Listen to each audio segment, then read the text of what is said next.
Guerre de quartier. Depuis quelque temps, il régnait dans notre quartier une agitation anormale. Cela se sentait à de petits riens. Par exemple, les garçons se groupaient tout d'un coup comme s'ils répondaient à un ordre inconnu. Ils avaient des airs de conspirateurs.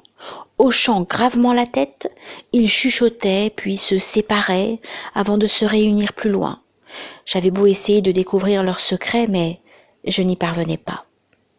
Coco lui-même refusait de me mettre dans la confidence, sous prétexte que j'étais trop petite. Tout cela m'excitait beaucoup.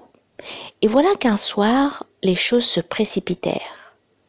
En revenant d'une course pour ma mère, j'aperçus à l'entrée de notre rue un grand rassemblement silencieux. Il y avait là une centaine de garçons âgés de 15 à 18 ans. Quelle ne fut pas ma stupéfaction de découvrir ma sœur Tina parmi quelques filles. Tout comme les autres, elle était armée, elle aussi, d'un bâton. Un bâton ? Comment Tina, qui ne sortait presque jamais, avait-elle adhéré à ce mouvement ? Pis même, comment avait-elle seulement appris ce qui se tramait alors qu'elle n'entretenait aucune relation avec les enfants du quartier ? Je restais tremblante au bord du trottoir.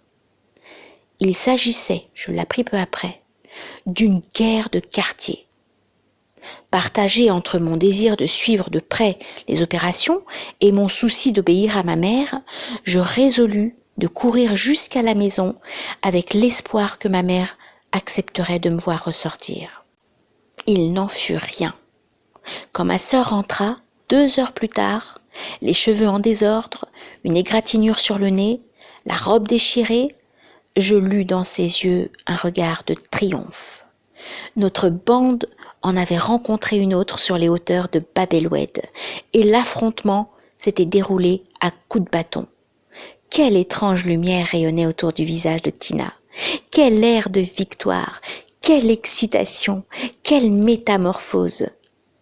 À la lettre, je ne reconnaissais pas ma sœur.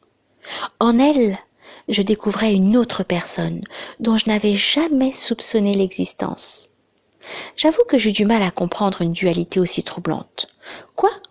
2 natures aussi opposées pouvaient coexister dans un seul et même être ? Beau sujet de réflexion.